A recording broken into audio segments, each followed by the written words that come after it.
Bismillahirrahmanirrahim. Assalamualaikum warahmatullahi ta'ala wabarakatuh. Alhamdulillah wassalatu wassalamu ala Rasulillah wa ala alihi wa sahbihi wa man tabi'ahu wa walah. Rabbi syrah li sadri wa yassir li amri wahlul 'uqdatam min lisani yafqahu qawli. Alhamdulillah, syukur kepada Allah Subhanahu wa taala kerana dengan limpah kurnianya kita dapat sekali lagi menyambung perbincangan dalam tafsir pimpinan Ar-Rahman, yang mana dalam kuliah yang lepas kita bicara tentang kisah Nabi Yusuf, iaitu dalam surah Yusuf, surah yang ke-12, juzuk yang ke-12. Kita baca sehingga ayat 47, iaitu apabila Nabi Yusuf dimasukkan ke dalam penjara, dia bertemu dengan dua orang banduan yang bekerja di istana raja, dan dua orang ini telah bermimpi yang berlainan. Seorang mimpi junjung roti dan burung mari makan roti atas kepala dia. Seorang lagi bermimpi dia perlu anggur untuk buat arak. Lalu Nabi Yusuf memberi takbir mimpi ni, iaitulah seorang itu akan mati dibunuh ataupun dijatuhkan hukum bunuh. Kalau seorang lagi akan dibebaskan dan dapat balik kerja di istana untuk menjadi pelayan kepada raja. Dan apabila Nabi Yusuf tahu ia selamat tu akan keluar daripada penjara, dia pesan bila mau balik, royaklah kau raja ni, kisah aku ni yang dipenjarakan dengan cara yang tidak betul. Tapi takdir Tuhan, orang ni lupa, terlupa nak royak pada raja, sehingga Nabi Yusuf ni terus merengkuk ataupun kekal dalam penjara ni bid'ah sinin, beberapa tahun. Bid'ah sinin ni dalam tafsir, dalam penggunaan bahasa Arab, dia jumlah tahun yang ganjil. Kalau kata ke bid'ah sinin, mungkin 3 tahun, mungkin 5 tahun, mungkin 7 tahun dan mungkin 9 tahun. Jadi kita tak tahu jumlah sebenar. Cuma Tuhan kata bid'ah sinin. Dan lepas pada itulah kita baca dalam tafsir yang lepas, satu malam raja ni bermimpi. Dia mimpi ni dia tengok 7 ekor lembu yang gemuk dimakan oleh 7 ekor lembu yang kurus. Dan kemudian dia tengok 7 tangkai benih gandum lah, kalau muka di masa tu dia mau makan roti, kalau tempat kita ni padi. Jadi 7 tangkai yang subur berisi, manakala 7 tangkai lagi kering. Lalu dia minta pembesar-pembesar negeri untuk memberikan takbiran ataupun tafsiran kepada mimpi. Dan semuanya tak boleh jawab, tak boleh nak tafsir, dan mereka menganggap ini ada rasu ahlam.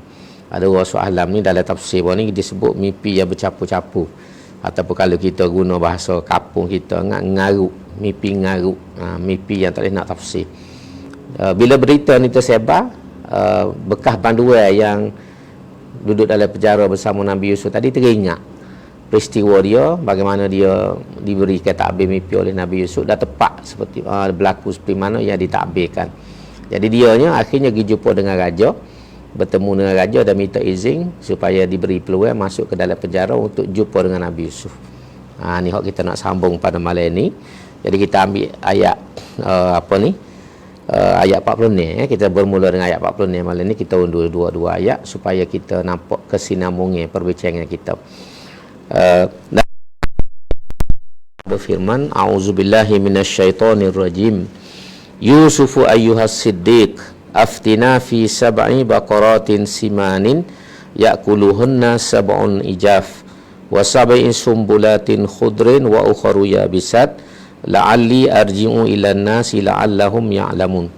Setelah orang itu berjumpa dengan Yusuf di dalam penjara, berkatalah ia, Yusuf, wahai orang yang benar, takbirkanlah kepada kami satu mimpi, iaitu mimpi melihat 7 ekor lembu yang gemuk dimakan oleh 7 ekor lembu yang kurus, dan 7 tangkai biji-bijian yang hijau serta 7 tangkai lagi yang kering. Takbirkanlah supaya aku kembali kepada orang yang mengutusku itu, semoga mereka dapat mengetahuinya. Jadi dia pergi jumpa Nabi Yusuf Lepas dia minta maaf lah, kalau kita baca dalam tafsir, dia minta maaf kerana dia terlupa. Dia ni bukan sengaja lupa. Jadi barulah bila raja mimpi, barulah dia teringat balik. Dan ni dia mai jumpa Nabi Yusuf, dia minta supaya Nabi Yusuf beri takbir mimpi raja ni. Bawah ni tulis yakni raja dan orang-orangnya. Makna dia mari ni atas kehendak raja, pemerintah negeri, dan minta supaya Nabi Yusuf ni beri takbir supaya dia boleh balik, cerita balik.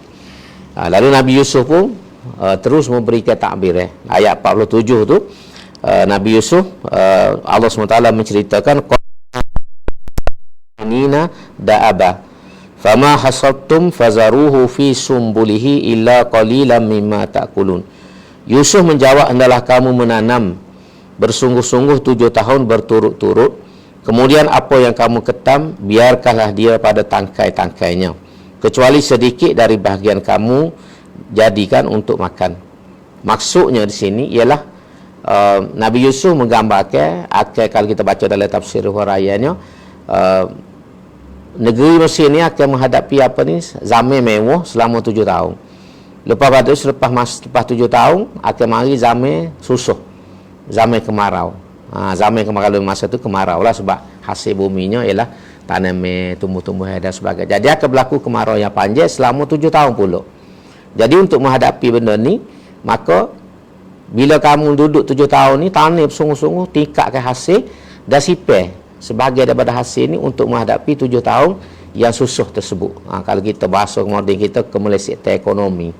Akan berlaku kemelesetan ekonomi recession. Macam kita berlaku kan 9 tahun, 10 tahun sekali berlaku pusingnya cycle economic recession antara 8 hingga 10 kalau kita tengok tu. Berlaku di seluruh dunia. Setiap pusingnya itu berlaku. Jadi Nabi Yusuf sebut benda ni, kamu akan berhadapan. Jadi cara nak kamu hadapi itu ialah kamu kena sipir sebahagian daripada hasil ni, supaya bila berlaku kemarau yang panjang, hasil berkurangnya, kamu boleh survive, kamu boleh hidup lagi dengan sipir yang ada.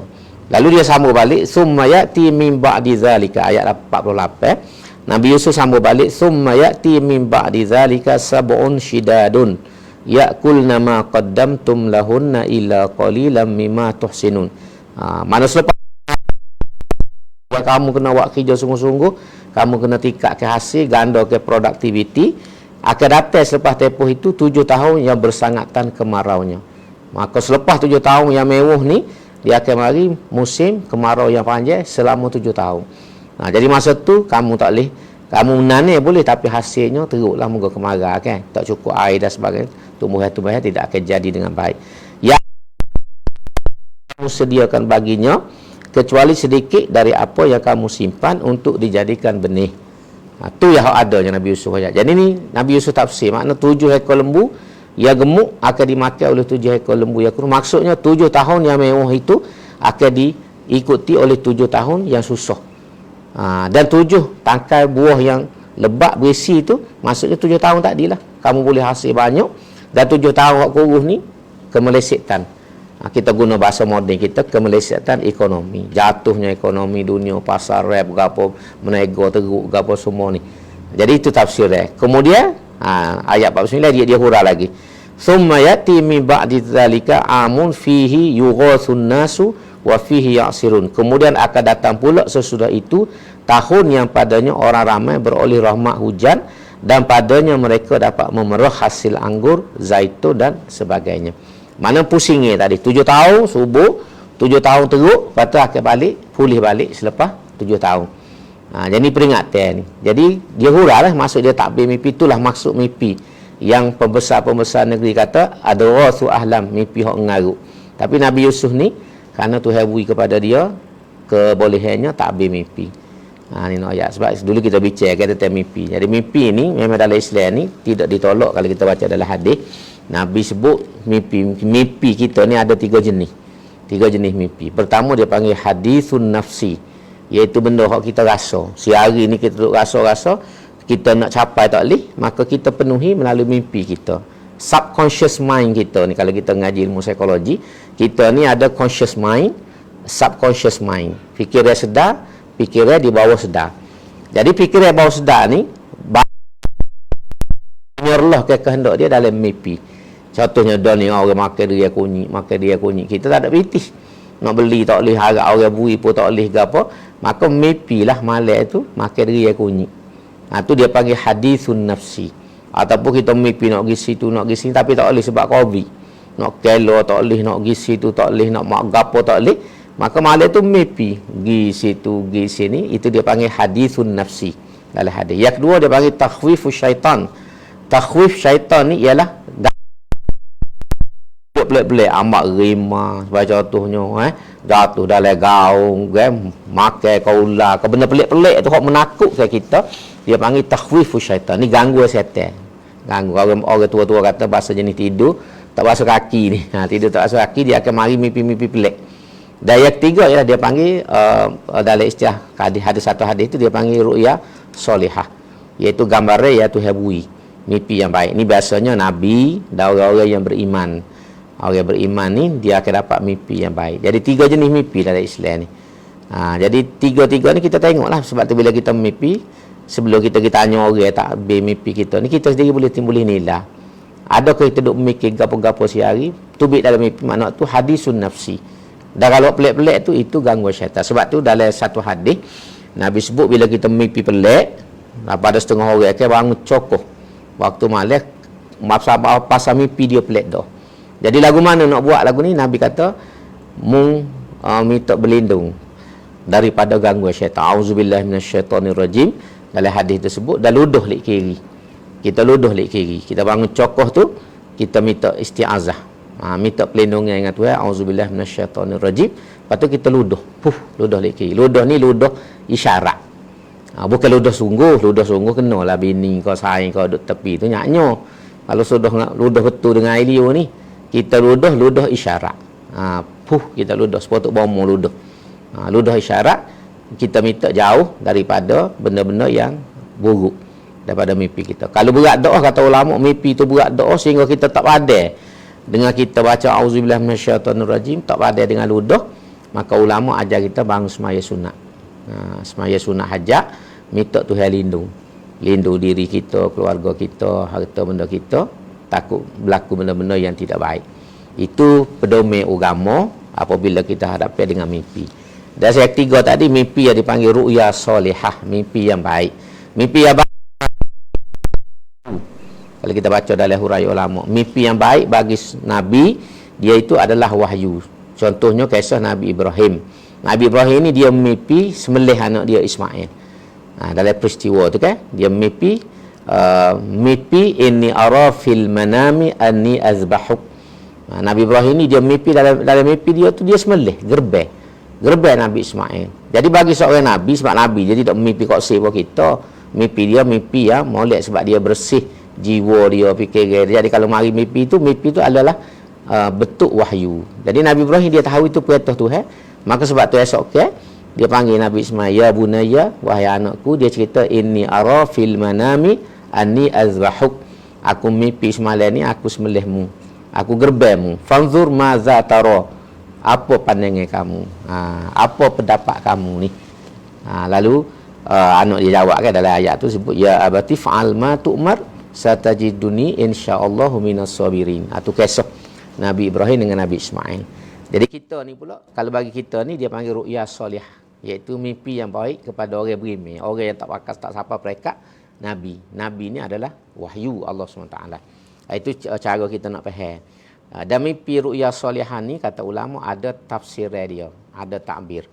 Dan dalam di kalangan Islam ni ada kitab-kitab yang ditulis oleh ulama untuk takbir mimpi. Yang terkenalnya Imam Ibn Sirin. Imam Ibn Sirin ni salah seorang ulama besar, Muhammad Ibn Sirin. Dia ada tulis Ta'birur Ru'ya, kitab tentang huraian mimpi. Ni antara ulama besar. Dan satu lagi Ja'far As-Sadiq. Ja'far As-Sadiq ni keturunan Nabi sallallahu alaihi wasallam, cici kepada Sayyidina Ali. Dia ni terkenal dalam sejarah seorang yang mahir dalam menghuraikan mimpi. Imam Ja'far As-Sadiq, banyak dalam kitab kalau kita baca. Jadi itu tentang mimpi. Baik, balik pada cerita kita. Jadi Nabi Yusuf ni antara kelebihannya ialah dia boleh mentadbirkan mimpi. Yang Tuhan beri kelebihan itu kepada dia. Dan bila berlaku mimpi ni kepada raja, orang pergi jumpa dia dalam penjara, dia hurah so. Jadi lepas ni, ayat 49 tadi, dia cerita sampai ayat 47 hingga 49. Jadi orang tadi ni selepas dia dengar huraian ataupun penjelasan daripada Nabi Yusuf AS, dia akhirnya, balik jumpa dengan raja. Cerita gini-gini kepada raja. Raja pun baru faham mimpi itu sebenar. Ni sambungnya dia. Bila raja tu dengar huraian ataupun takbir mimpi yang diberikan oleh Nabi Yusuf AS, lalu dia bertitah.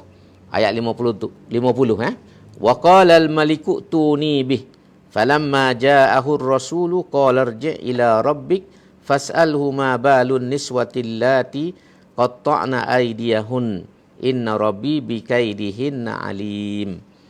Dan apabila mendengar takbir itu, berkatalah Raja Mesir, bawalah dia kepadaku. Maka tatkala utusan raja datang kepada Yusuf, menjemputnya menghadap raja, Yusuf berkata kepadanya, kembalilah kepada tuanmu. Kemudian bertanyalah kepadanya, apa halnya perempuan-perempuan yang telah melukakan tangan mereka. Sesungguhnya Tuhanku amat mengetahui akan tipu daya mereka. Jadi bila raja dengar ni, dia kata, uktuni bihi, makna lepaslah Yusuf ni, wak mari jumpa aku. Aku nak, kalau kita tak mungkin nak beri hadiah, kau nak kecek sendiri, nak kenal setara mana Yusuf ni, hebat boleh takbir mimpi, orang lain tak boleh takbir belakang. Lalu dia hantar orang ni pergi balik, hantar orang lain, bukan orang tadi lah. Falamma ja'ahur rasul ni, kalau kita baca dalam huraian, dia hantar orang besar juga. Orang yang ada jawatan. Macam tadi tu pelayan biasa. Jadi dia hantar pegawai. Pegawai ni pergi nak buat tubik Nabi Yusuf ni. Lalu Nabi Yusuf kata, aku tak si tubik, kecuali setelah aku dibersihkan. Sebab aku masuk penjara ni dengan cara yang tidak betul. Kerana fitnah yang dibuat oleh beberapa orang wanita tadi. Jadi sebab tu dia kata, fas'alhu, tanya rajamu ataupun pergi kecek dengan rajamu, lagu mana ni kedudukan perempuan-perempuan yang kerak tangan ni, iris pisah. Naklah mana Nabi Yusuf nak supaya dia ni dibersihkan. Dibela kehormatan dia dan dikembalikan maruah dia. Jadi sebab Nabi Yusuf kata, aku ni masuk penjara ni kerana perancangan puak-puak ni. Dia nak tutup bini orang besar tadi, lepas tu orang bini-bini yang lain ni, perempuan-perempuan lain di Mesir tu, dia nak tutup malu mereka ni, maka dia pakat sumak Nabi Yusuf ni dalam penjara. Kemudian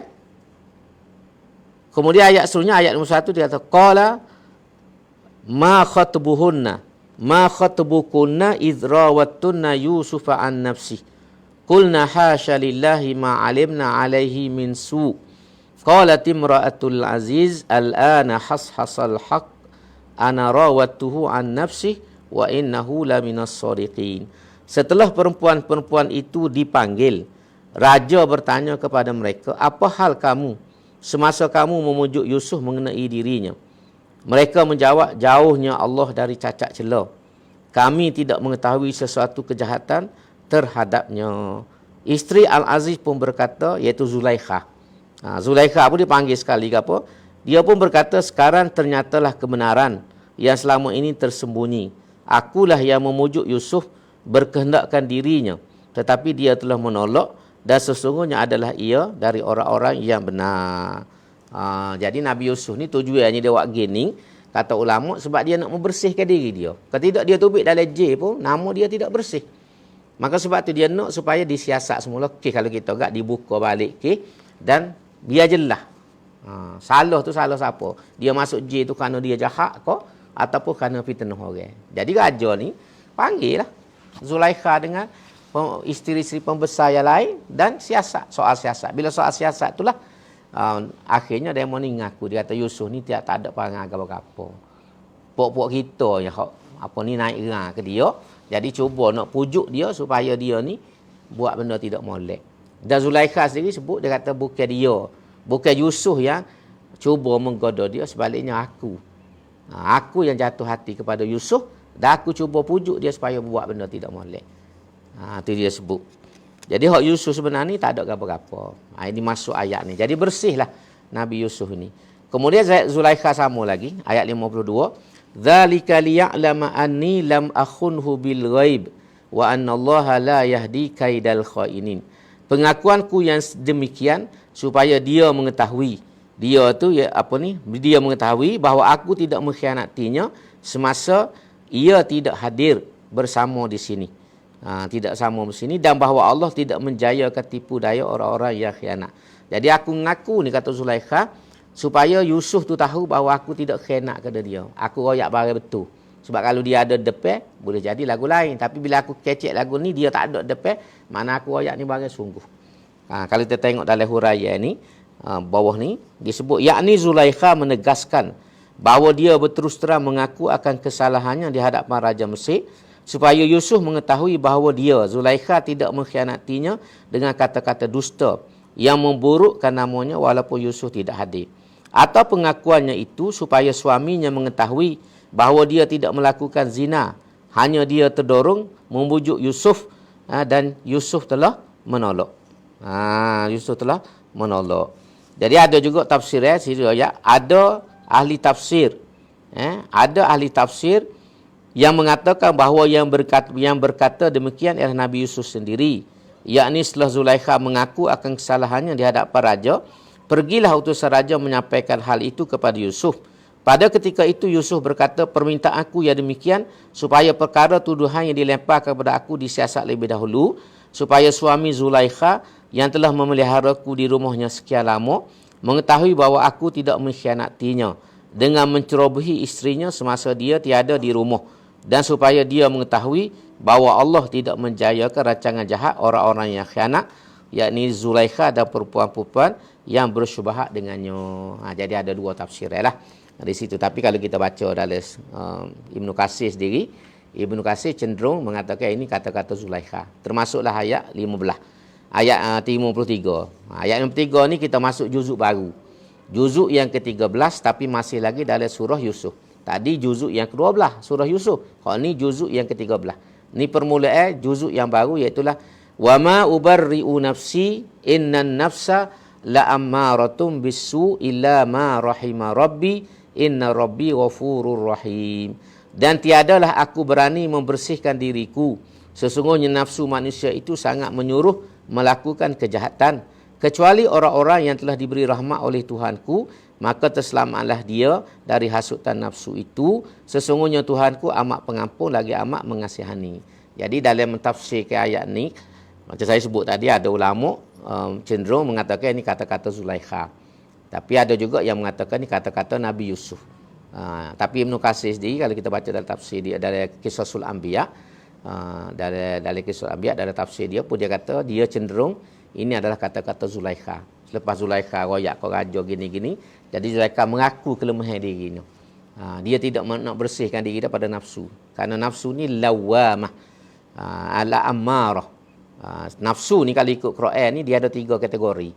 Nafsu ammarah, nafsu lawamah, nafsu al-mutmainnah. Hak ni innan nafsa la ammaratun bisu. Sesungguhnya nafsu kita ni, nafsu kita manusia, la ammaratun, sentiasa suruh kita buat bisu, benda tak molek. Ni tarah ataupun perekat nafsu yang paling rendah. Nafsu dia panggil nafsu ammarah. So lagi nafsu lawamah. La uqsimu bil yaumil qiyamah wa la uqsimu bin nafsil lawamah. Ada satu ayat Quran kan. Jadi aku tidak akan akad sumpah dengan nafsul lawamah. Nafsul lawamah ni dia tinggi sikit pada nafsu amarah. Macam nafsu amarah tadi suruh buat jahat macam.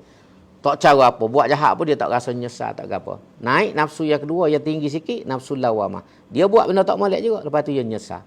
Buat benda tak molek dia nyesal, Allah salahnya aku, sebab apa aku ni semaya lewat, sebab apa aku ni gini, sebab apa. Dia kutuk diri dia sendiri. Dia panggil lawamah, nafsu yang mencela. Yang ketiga tu, yang peringkat paling tinggi ialah nafsu al-mutmainnah. Nafsu al-mutmainnah, nafsu yang tenang. Dia tidak dipengaruhi oleh godaan nafsu. Ni orang alim, ulama, wali-wali Allah SWT, dia panggil nafsu al-mutmainnah. Ya ayuhan nafsul mutmainnah irji'i ila rabbiki radiyatan mardiyah. Tapi dalam perbincangan ilmu tasawuf, dia bagi sampai 7. Nafsu ni sampai 7. Tapi kalau kita ambil Quran ayat 3. Cuma radiyah mardiyah tu bagi ahli tasawuf, ahli sufi, antara makam nafsu. Sebelum sampai kepada mutmainnah, dia radiyah, dia mardiyah, lepas tu mutmainnah. Jadi dia susung. Lepas tu ada soal kita ingat tu dia 7 semua. Tapi dalam penggunaan Al-Quran secara umumnya ada 3. Nafsu ammarah, nafsul lawamah, nafsul mutmainnah. Kita ni berkali hamba ni duduk peringkat bawah benar lah. Nafsu ammarah. Nafsu yang sentiasa suruh kita buat tak molek. Semayang, lambat, malah, nak amal ibadat, nak gitu. Jadi payuh belaka tu. Kalau kita boleh duduk nafsu lawamah tu pun, kira alhamdulillah dah. Pasal kita buat salah pun, kita nyesal, kita kutuk diri kita sendiri. Jadi orang ni sebab itulah dalam tradisi Islam, dia mari aspek tasawuf. Mujahadatun nafsi, dengan zikir, dengan istighfar, dengan selawat, dengan riadah.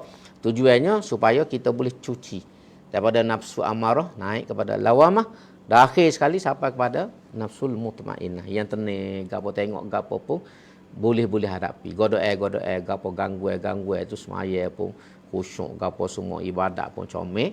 Kalau kita boleh sampai situ peringkat yang paling tinggi. Nafsul mutmainnah ni radiyatan, dia reda dengan Tuhan, Tuhan reda dengan dia, dan dia juga diredai oleh Tuhan. Radiyatan mardiyah. Fadkhuli fi ibadi wadkhuli jannati, kan dalam satu surah tu dah sebut. Jadi sini dia kata wa ma ubarri'u nafsi innan nafsa la ammaratun bisu illa ma rahimah rabbi, kecuali nafsu yang Tuhan beri rahmat, iaitu Tuhan jaga hati kita, nafsu kita boleh kawal. Jadi Nabi Yusuf ni Tuhan beri rahmat tersebut sehingga dia boleh kawal berdepan dengan orang puai comel, sama-sama seorang, tak ada orang, tapi dia boleh kawal. Ni hebat pada dalam dia Nabi, kan?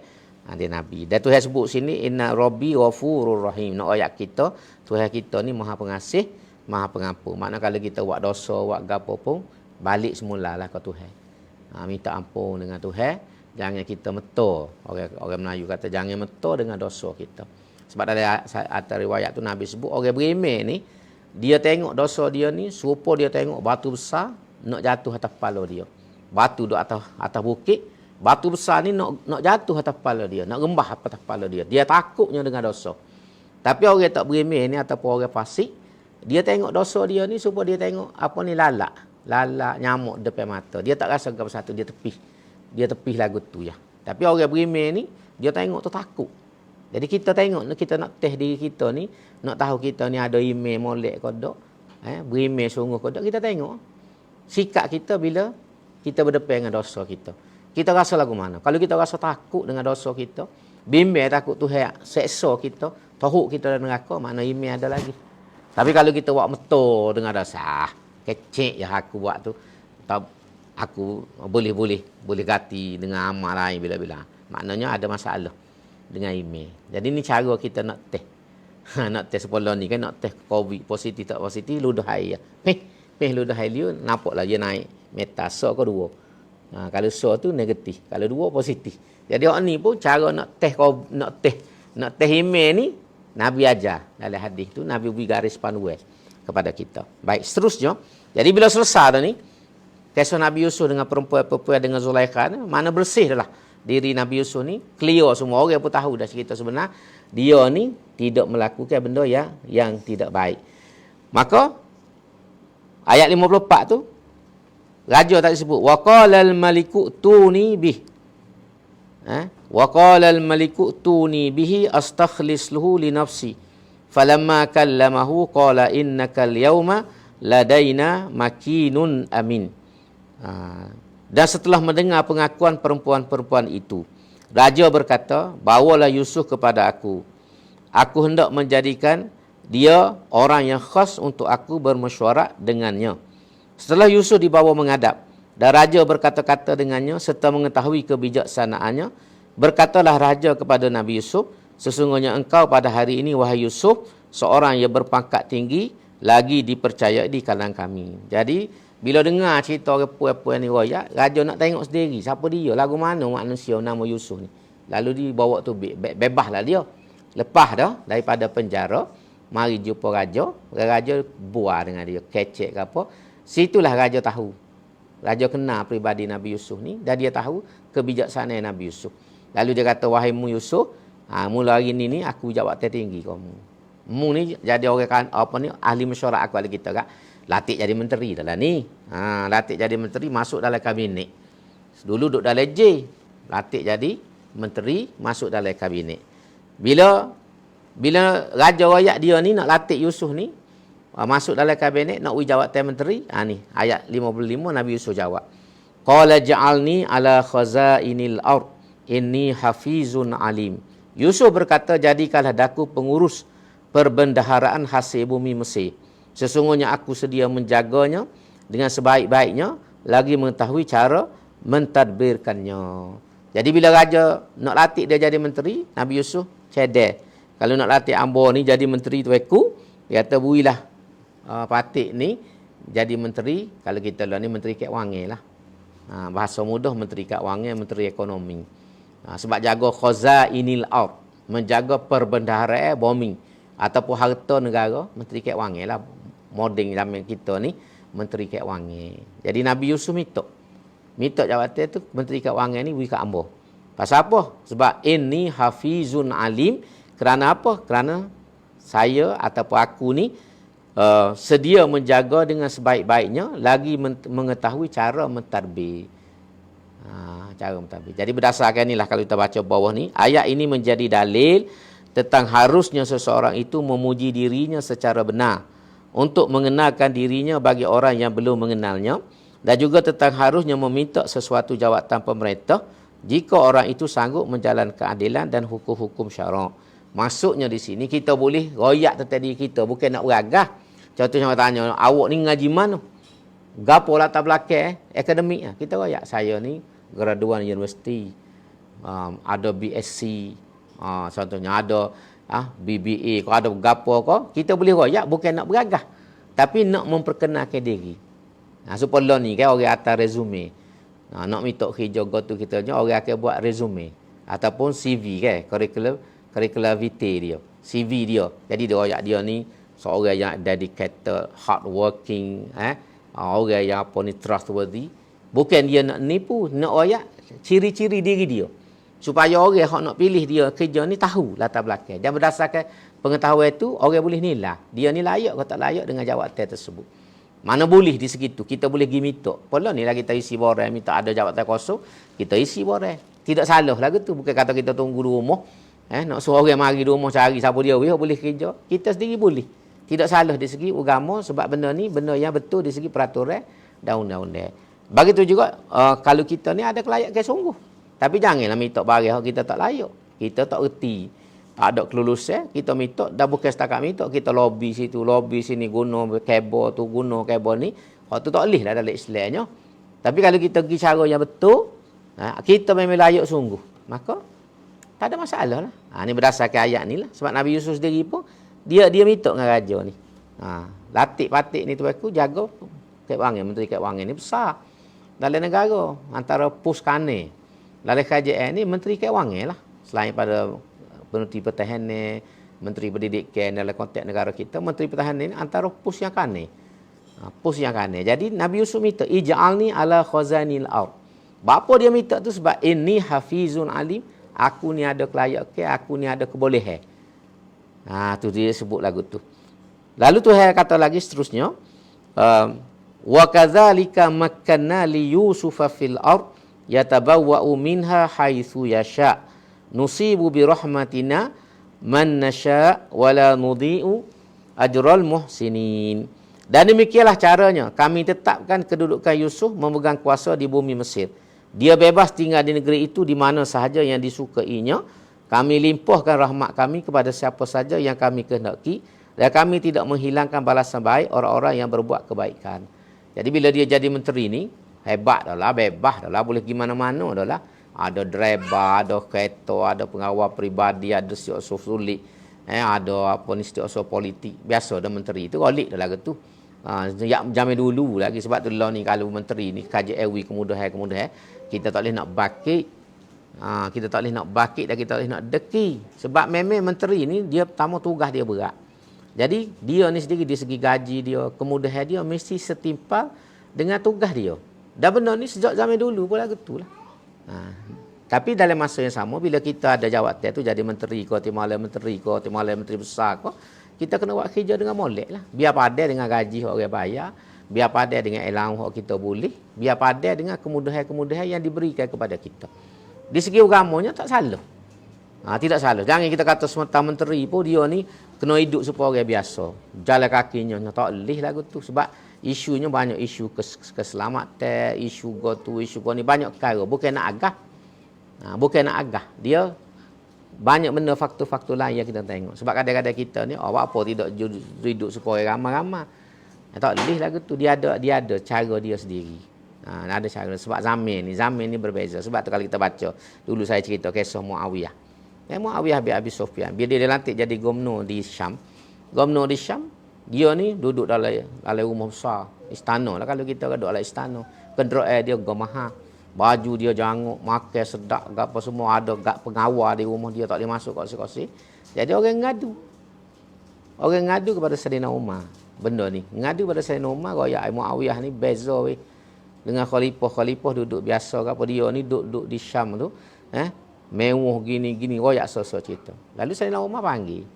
Ni kalau kita baca dalam sejarah. Saidina Umar panggil Muawiyah, tanya. Ni aduai aku terima. Orang kata kat aku muni gini. Dia kata betul. Muawiyah kata memang betul ya, Amirul Mukminin. Orang royak tu betul berlaku. Tapi Amirul Mukminin kena faham, saya duduk di Syam. Syam ni tempat pusat pentadbiran dua tamadun. Tamadun Rum, tamadun Parsi. Masyarakat yang lain, kalau kita guna bahasa law ni kan, ni masyarakat kosmopolitan. Kosmopolitan kan, dia ada masyarakat metropolitan, ada kosmopolitan, bandar-bandar biasa. Hak ni tempat masyarakat yang kosmopolitan. Orang mari kata-kata. Dan mereka ni biasa dah lagu tu.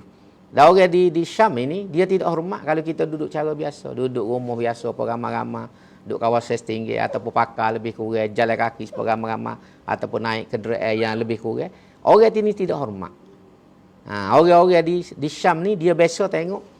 Ada apa ni, goh. Orang yang nampak ada goh. Jadi saya ni dia kata, kerana nak berhadapi masyarakat lagu ni, aku terpaksa buat lagu tu juga. Aku terpaksa buat. Duduk dalam rumah yang besar. Ada pengawal. Lepas tu kenderaan aku pun kenderaan yang baik. Pakaian aku pun pakaian yang berharga. Tidak pakai ikut dia. Lalu bila Umar dengar penjelasan Muawiyah sosok ni, Saidina Umar terima. Dia kata tak apalah. Aku faham keadaan tu. Ni nak ayat kita kena tengok keadaan ni. Sebab tu bila kita nak kecek ke apa, nak kritik ke apa pun, kita kena faham banyak perkara. Bukan kata saya nak bela siapa-siapa nak terhadap. Tapi ini benda-benda yang ada dalam sejarah. Benda-benda ada dalam sejarah dah berlaku kepada sahabat. Umar ni sahabat Nabi. Muawiyah sahabat Nabi. Dua-dua ni sahabat Nabi. Umar memang kita tahu, tengok hidup simple ya. Dia duduk rumah biasa. Pikul gandum sendiri, tidur atas pada pasir ya. Tapi Muawiyah lagi. Tapi Saidina Umar tidak menyalahkan. Sebab tempat berbeza. Bi'ah. Persekitaran berbeza. Suasana berbeza. Masyarakat yang berbeza. Jadi sini antara sebab tu kefahaman kita terhadap sirah, terhadap sejarah ni penting. Supaya kita boleh membentuk sikap yang betul. Dalam kita membuat penilaian dan memberikan pandangan-pandangan. Dari sini asas yang saya nak kait sini. Jadi kemudian, Nabi Yusuf balik pada cerita Nabi Yusuf ni, wa kadzalika makana li Yusuf fil ard. Demikianlah kami beri kepada Nabi Yusuf. Asal daripada budak yang kena tahu dalam penjara, jadi budak di rumah orang, jadi banduan dalam penjara, akhirnya tubik jadi menteri. Dan antara menteri kane yang dihormati oleh raja sendiri dan dihormati oleh masyarakat. Jadi Tuhan kata, inilah kehendak aku, nusibu bi rahmatina man nasya. Aku beri kepada siapa-siapa yang aku nak ni dengan rahmat aku. Sebab tu rahmat Tuhan ni penting. Sebab tu rahmat Tuhan ni penting. Mintaklah rahmat Tuhan mana-mana. Dalam kisah Ashabul Kahfi, kalau kita baca, doa 7 orang. 7 orang Ashabul Kahfi bila nak tubik daripada negeri, nak bawa diri, nak menyelamatkan agama, gapo doa dia? Rabbana atina min ladunka rahmah. Wahai Tuhan, kurniakanlah pada kami rahmat. Wahai lana min amrina rasyada.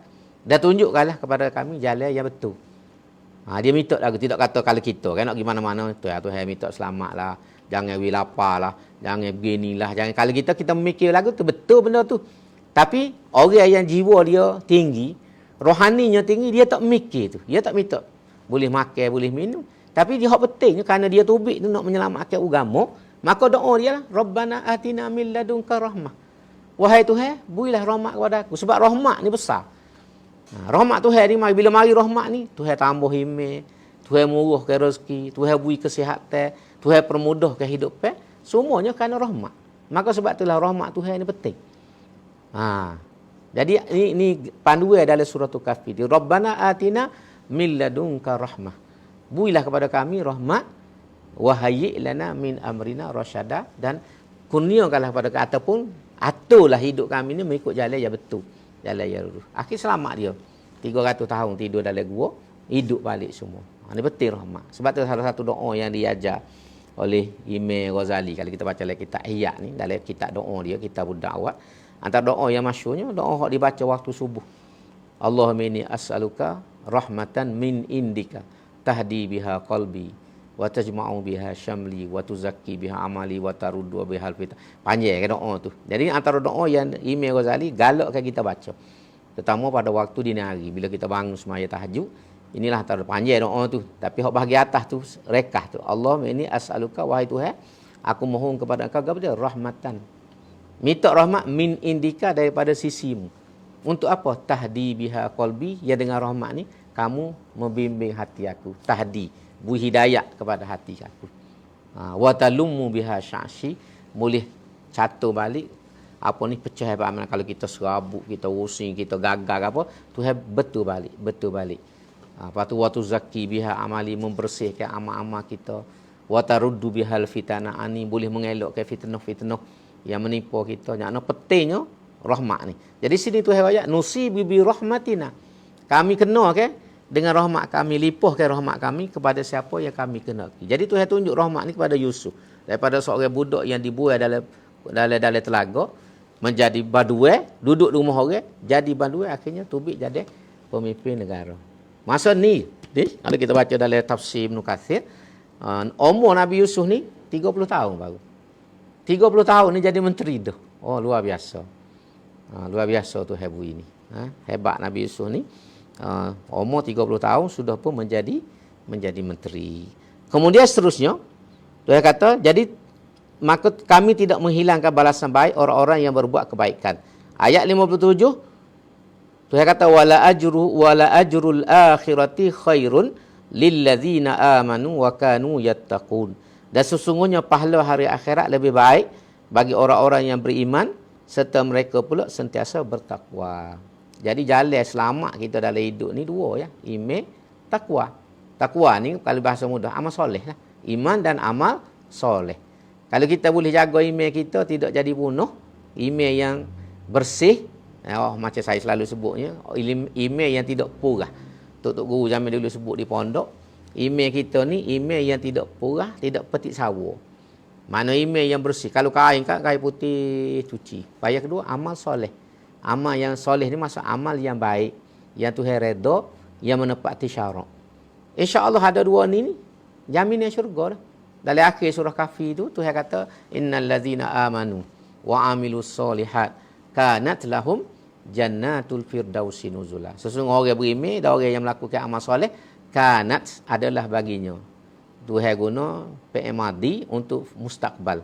Jadi kata ulama bila benda ni benda mustakbal, tapi Tuhan guna madi, maknanya benda tu pasti berlaku. Maknanya kalau kita beriman, kita beramal soleh, pasti. Kalau kita nak guna bahasa tu, kanat, pasti. Pasti apa? Masuk syurga. Dengan iman dan amal yang soleh. Makna mudah yang nak masuk syurga ni. Cuma kita sendiri tak boleh nak buat. Iman kita tu nak jadi iman yang betul tu. Iman yang tidak purah, yang tidak peti sawah, hak ni payah. Hak tu payah. Yang kedua, amal kita tu nak supaya amal ni soleh. Soleh ni bahasa mudahnya setiap amalan yang menepati syarak. Yang menepati syarak. Itu dikatakan soleh. Lepas kalau kita baca dalam hadis dalam huraiah hadis innamal a'malu binniyat Fudail bin Iyad sebut syaratnya ialah akhlasuhu wa aswabuhu. Syarat amal kita ni supaya Tuhan terima ke apa? Akhlasuhu, biarlah yang paling ikhlas. Kita buat tu kerana Tuhan aja, bukan kerana orang, bukan kerana siapa-siapa. Yang kedua wa aswabuhu, yang paling betul. Orang tanya dia Fudail bin Iyad, apa maksud akhlasuhu? Apa maksud aswabuhu? Dia kata akhlasuhu an yakuna lillah. Hak paling ikhlas amalan kita buat kerana Tuhan ya. Kerana Allah SWT. Bukan kerana apa? Bukan kerana nak masuk TV, bukan kerana nak suruh orang undi kita, bukan kerana nak suruh orang puji kita, tak. Tapi kita buat semata-mata mencari redha Tuhan. Orang cara ke tak cara, orang puji ke tak puji, kita tak cara. Lepas tu wa aswabuhu yang paling tepat ni, kata Fudail ialah ayyakuna ala sunnati Rasulillah. Amal kita ni mesti menepati sunnah Nabi. Sebab tu tak boleh reka kosek-kosek. Dalam agama ni tak boleh nak buat benda ikut pandai kita. Kena ada sandaran dalam agama. Ada sandaran sama ada Quran ataupun hadis. Kalau bagi reka ni tak ada sandaran, itulah dikatakan bid'ah. Dalam bab ibadat lah ni, dalam bab muamalah harian tu cerita lain. Kita kecek dalam bab ibadat. Ibadat ni mesti menepati syarak. Kalau ibadat kita tidak menepati syarak, esok sia-sia ya. Kita buat penak-penak pun tak boleh apa-apa. Nak masuk syurga pun tak boleh. Ini penting nak ingat untuk digambar lah. Jadi Tuhan sebut dalam ini wala ajrul akhirah. Atas dunia ni aku beri dah kepada Nabi Yusuf, iaitulah boleh hidup senang, dia dihormati, orang dengar kata, bebas pergi mana-mana, kereta dia orang ikut. Itu dunia. Tapi di akhirat esok Tuhan kata lebih baik. Lebih baik lagi aku cedek kepada orang yang beriman dan orang yang bertakwa ni. Habis cerita dia ni jadi menteri. Selepas dia jadi menteri ni, kalau kita tengok dalam sejarah juga dalam tafsir, lepas Nabi Yusuf ni jadi menteri, berlakulah benda tu. Subur bumi Mesir ni, dan dia masa tu dia usaha supaya penghasilan negara ataupun income negara ni meningkat. Kada sebab tu hewi ni dengan cuaca yang comel, hujan yang cukup, jadi dia pastikan hasil pendapatan negeri Mesir ni melebihi daripada keperluan. Kalau kita ni bajet tu bajet yang surplus. Kalau kita kecek bahasa kita hari ni lah. Biar hasilnya income negara, income negeri lebih tinggi daripada perbelanjaan. Maknanya surplus bajet. Sebab dengan surplus bajet ni kita boleh survive apabila mari kemelesetan ekonomi. Jadi Nabi Yusuf ni buat. 7 tahun dia terbih tu masa negara duk tengah molek, dia sipar barang. Sehingga akhirnya berlakulah musim kemarau yang panjang. Bila musim kemarau panjang ni, orang sekitar tu susah habis. Sekitar Mesir hidup stabil. Rakyat dia tidak susah, cukup keperluan makan minum, keperluan harian dia cukup sebab Nabi Yusuf sudah hatu dah. Sudah hatu dah bekalan-bekalan ni. Jadi orang lain sekeliling susah belaka. Bila susah belaka, termasuklah keluarga dia hidup di Kanaan. Di Kanaan Palestin tu. Susah juga masa tu. Ni akhirnya orang ni pakat mari Mesir. Mari cari barang di Mesir. Bila susah tempat dia mari tempat kita lah. Supaya kita ni lah. Bila kena ekonomi kita baik, orang jiran kita negeri-negeri sebelah akan mari kerja tempat kita. Apa kita dengan Singapura lebih hebat ekonomi dia. Orang kita pergi kerja Singapura. Dia tak lari dah gitu. Dan itu sifat mobility manusia. Dia akan cari mana peluang dia. Dia merantau. Jadi sini bila Mesir ni dalam keadaan ekonomi meleset pun, negara Mesir ni boleh stabil, boleh survive. Maka orang sekitar tu pakat mari cari Mesir. Ini berlaku ni keluarga Nabi Yusuf ni, bila susah dia mari ke Mesir. Ini ayat 58. Wa jaa ikhwatu Yusufa fadakhalu alaihi fa'arafahum wa hum lahu munkirun. Dan setelah tiba masa kemarau, datanglah saudara-saudara Yusuf ke Mesir. Lalu masuklah mereka mendapatkannya, iaitu mendapatkan Yusuf. Bila masuk ni Nabi Yusuf tanya, Nabi Yusuf tahu dah ni adik-beradik dia. Sebab dia tengok rupa, lepas tu bila tanya mari mana apa kita lah, kita tak kenal orang mari rumah, dia tanya mari mana ni? Asal duduk mana ke apa. Jadi dia tahu rupanya ni lah adik-beradik dia. Hak wak kenak dia selama ni. Tapi demo ni tak kenal. Sebab waktu dia tahu Nabi Yusuf tu, Nabi Yusuf ni budak lagi. Budak lah umur kali barulah. Berapa 10 tahun kau tak lapar kali masa tu duduk tengah main lagi. Jadi dia tahu dah masa tu. Dan bila mari ni pula Nabi Yusuf sudah berusia 30 tahun lebih dah. Moga dia tubik J tu umur 30. Dan ni kalau ni 7 tahun, makna dekat dalam 40 Nabi Yusuf masa ni berusia 40 tahun. Lebih kurang 40 tahun. Jadi bila habis-habis dia mari tak kenal. Dia tak kenal. Dia pun tak terfikir. Sebab kalau kita baca dalam sirah ni dalam huraian bawah ni pun ada. Bila mari Nabi Yusuf tanya. Dia mari ni 10 orang ya. Nabi Yusuf tanya, mu ni 10 beradik ya kau? Dia kata, "Dok, kita ada lagi 2 beradik lagi, 12 semua." Lepas mari 10 orang ni, dia pun royak. Seorang tu mati dah. Dia masuk Yusuf, dia ingat Nabi Yusuf ni mati. Dia tahu dalam telaga buruk ni, kira bagi dia kat mati dah lah. Seorang tu mati dah.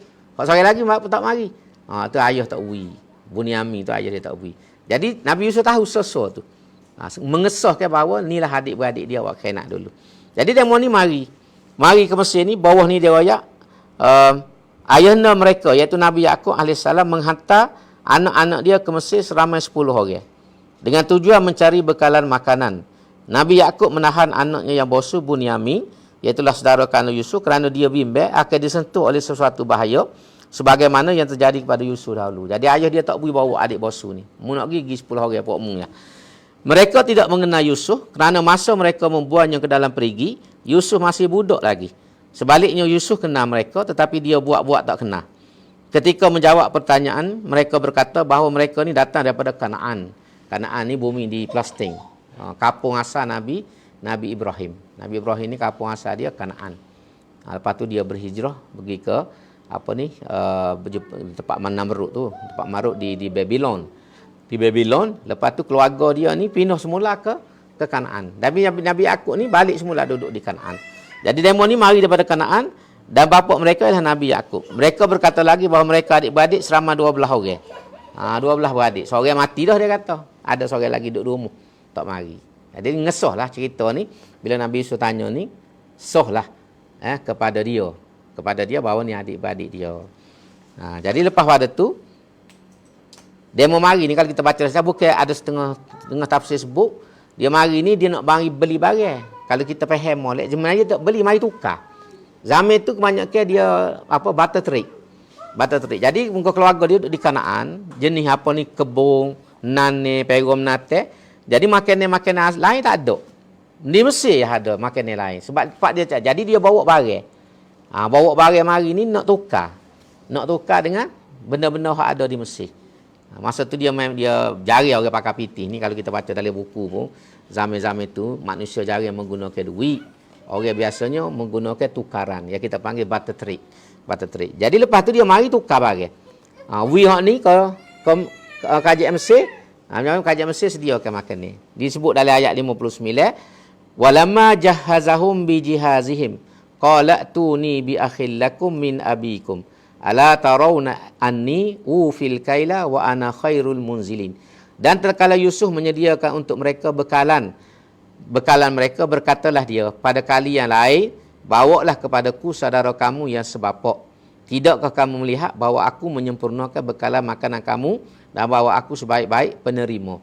Jadi dia suruh mari tu adik bosu, hok tak mari tu Bunyamin tu. Jadi kata sekali lagi, kalau mu nak mari, wak marilah adikmu. Fa illam ta'tuni bih fala kaila lakum indi wala taqrabun. Oleh itu, kalau kamu tidak membawanya kepadaku, maka tidaklah ada hak bagi kamu lagi mendapat bekalan makanan di sisiku dan janganlah kamu menghampiriku lagi. Maknanya kalau sekali lagi mu mari, aku nak suruh mu bawa adikmu hak tak mari. Kalau mu tak bawa, aku tak selayar dah. Maknanya mu tak boleh buat pertukaran barang, nak masuk dalam istana ni aku tak beri dah. Siapa perekat tu. Tujuan dia nak sebut boleh jumpa adik dia tu lah. Qalu, lalu mereka menjawab, sanurawidu anhu abahu wa inna la fa'ilun. Mereka menjawab, kami akan memujuk bapanya, melepaskannya bersama-sama kami, dan sesungguhnya kami akan melakukannya. Tak apalah dia kata tu kita akan gaya lah ayah kita ni. Dia kata apa ayah kita ni pun moga ni pun kita nak ajak pergi tak pergi mari, tapi dah tuai kata gitu, maka kita akan gaya. Tu bahasa kampung kita lah kan. Mana kita akan gaya ayah ni supaya dia lepas anak bosu dia tu mari sekali. Wa qala li fityani ij'alu bidha'atahum fi rihalihim la'allahum ya'rifunaha idzan qalabu ila ahlihim la'allahum yarji'un. Dan selepas itu Nabi Yusuf berkata kepada orang suruhan dia, kaki tangan dia, masukkanlah barang-barang dagangan mereka pada tempat simpanan barang di kenderaan mereka supaya mereka mengetahuinya kelak tatkala mereka kembali kepada keluarga mereka, dan supaya mereka tertarik datang lagi kemari. Jadi Nabi Yusuf beri balik barang dia bawa, barang dia tukar tu, ambil makanan dia Mesir ni, Nabi Yusuf royak ke budak-budak kerja dia ni, buh balik dalam bekas dia. Senyap-senyap. Supaya bila dia sapa kapur, dia tengok kita beri balik barang tu. Bawah ni kata mereka dibekalkan dengan makanan, dengan tidak mengambil barang-barang yang mereka jadikan tukaran baginya. Ni barter trade lah ni. Tujuan Nabi Yusuf berbuat demikian supaya mereka datang lagi membawa adiknya Bunyamin bersama. Jadi mu beri barang makan yang dia perlu tu, barang dia tu masuk balik, atas balik. Makna kita tak ambil tukar dia, kita pergi belakang ke dia. Supaya dia nak mari pulak lepas pada ni. Tu perancangan Nabi Yusuf. Falamma raja'u ila abihim qalu ya abana. Ayat 63. Falamma raja'u ila abihim qalu ya abana muni'a minnal kail fa arsil ma'ana akhana naktal wa inna lahu lahafizun. Maka tatkala mereka kembali kepada bapa mereka, berkatalah mereka, wahai bapa kami telah diberi amaran bahawa kami tidak akan mendapat lagi bekalan makanan kiranya Bunyamin tidak pergi bersama. Oleh itu hantarkanlah dia bersama-sama kami supaya kami dapat lagi bekalan makanan dan sesungguhnya kami akan menjaganya dengan sebaik-baiknya. Tu dia royak ke ayah dia tu. Qala hal amanukum alaihi illa kama amintukum ala akhihi min qablu. Fallahu khairun hafizan wa huwa arhamur rahimin. Bapa mereka berkata, iaitu Nabi Yakub jawab, jika aku lepaskan dia pergi bersama-sama kamu, aku tidak menaruh kepercayaan kepada kamu menjaganya, melainkan seperti kepercayaanku kepada kamu menjaga saudaranya dahulu yang telah kamu hampakan. Oleh itu aku hanya menaruh kepercayaan kepada Allah, kerana Allah jualah penjaga yang sebaik-baiknya dan dialah jua yang amat mengasihani dari sesiapa saja menaruh kasihan belah. Jadi dia kata, aku ni bimbang. Kalau kita guna bahasa kapal, aku bimbang. Takut aku lepas adikmu, hak bos sugi ngamu, jadi supaya kisah Yusuf mula lah. Mu royak nak jaga, akhir balik royak makan kau serigala.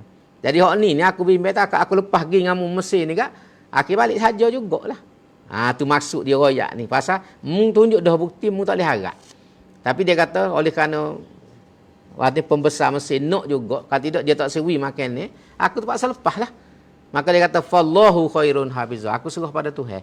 Tuhan lah yang amat bagus di segi penjagaannya. Aku ni bimbang tapi harap ke Tuhan lah. Tuhan ada. Semoga Tuhan ni jaga anak aku, anak bosu aku ni daripada bencana dan sebagainya. Itu maksud ayat tu. Walamma fatahu mata'ahum wajadu bidha'atahum ruddat ilaihim. Qalu ya abana ma nabghi. Hadhihi bidha'atuna ruddat ilaina. Wa namiru ahlana wa nahfazu akhana wa nazdadu kaila ba'ir. Dzalika kailun yasir. Dan kalau mereka membuka barang-barang mereka, mereka dapati barang-barang dagangan mereka telah dikembalikan kepada mereka.